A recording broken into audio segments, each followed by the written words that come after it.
2020 has been a real Year 12 2020, what a year it's been for you. This too shall pass. Your resilience and how you've just pushed through has been completely inspiring. You got this. You've got this. You got this. You've got this. Remember, you've got this. G'day Year 12s, I'm Dr. Andrew Rochford and I'm here with Year 12 graduate Antonia to talk to some experts about what's next for you guys. Today, we're very fortunate to be talking to Ashley De Silva, the CEO of Reach Out, the country's most used online mental health service. He's here to share some expert tips on how to handle the fear of the unknown. Ashley, thank you so much for joining us.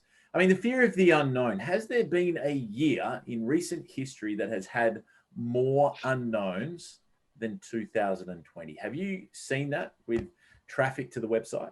Look, it has been the most access year that Reach Out's ever had. And I mean, we saw it immediately. As soon as there was that first initial 5-week lockdown, from that first week, our demand increased by 48%. And actually, even now, all of these months later, it's still sitting at about a 35% increase on what we've had in the prior year. So definitely never seen anything like it. And speaking from a year 12 that just graduated, we're all quite worried about how we're going to go. So how are we going to go on our HSC? Are we going to get the marks we want? Are we going to get the ATAR that we're hoping to achieve? With all that, how can us year 12s combat that stress that comes with unknown, not knowing what's going to happen in the future? It's a really good question, Antonia. And when it comes to thinking about how do you actually manage the fears of uncertainty, some of the things you can do include things like focusing on what's within your control. So you might have had a goal that was around, say, backpacking for 2 years, in a study break. And if that's not possible anymore, it can be disappointing, but equally it's kind of an opportunity to think, well, I can't actually deal with the international borders and the unknown of that, but what can I do? How might I pivot my thinking into something that is within my control, and what might that look like instead? What are some warning signs that someone might experience when they're not doing okay? Typically, it can be when you start noticing behavioural changes in a friend or yourself or even a family member. You notice that there could be things like not tending to kind of turn up for events that they've normally always been there for. It could be things like their lack of interest or comments that they're making that just sound a little bit different to you. And it can be really helpful in those moments to just share that you've noticed a change in that behaviour as a way of seeing if you can start a conversation. And if we were to notice these signs in, say, a friend of ours or a family member, what is the best way that we could do to support them? A really important thing to know is that it is safe to start that conversation. And really the best thing that you can do in those situations is try to create a safe environment where you can speak to that person in your life. And usually the best way to do that is to be able to say, hey, I've noticed, your behavior, or I've noticed this about you has been a bit different. I just want to check in and ask, how is everything okay? Is there a golden rule that you would suggest when you are approaching someone about mental health or any related topics? Yeah, one I mentioned is to not ever kind of diagnose someone. And the other is to know that listening is actually really, really important.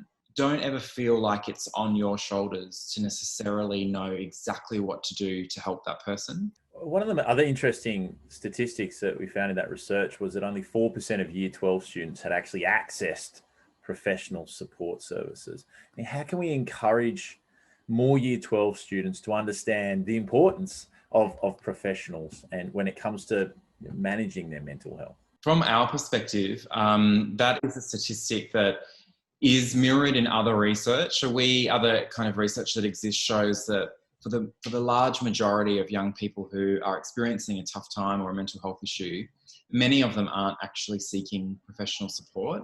And there are so many reasons from our research that we kind of think about. And Antonia, I'd love to know what you think on that too. Oftentimes what we see playing out is young people thinking that the experience they're having isn't help worthy. So they tend to kind of think, yeah, year 12 is really, I'm kind of struggling with it, but it's year 12 and isn't it just meant to be hard, and therefore shouldn't I just kind of get through it? Or it's kind of more in that space of also thinking that what they might be struggling with is something that they should be able to solve on their own. But there's this tendency to think, I should be able to solve this.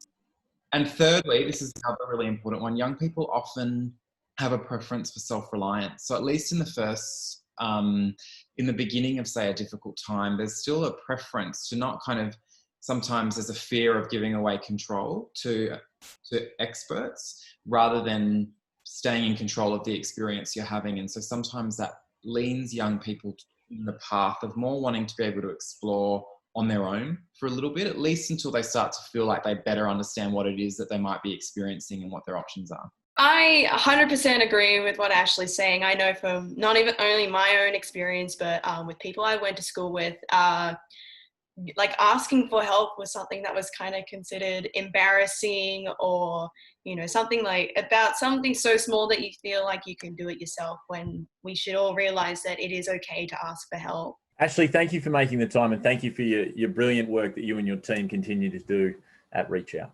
My pleasure. Thanks for having me. If this discussion has raised any issues for you, there is support available. Reachout.com is full of useful resources and support. For more videos, tips, and links to professional services, visit the You Got This website. Stay healthy, and remember, drinking alcohol won't relieve stress and anxiety. Look after yourself and look after your friends. This is a message that's been brought to you by Drinkwise.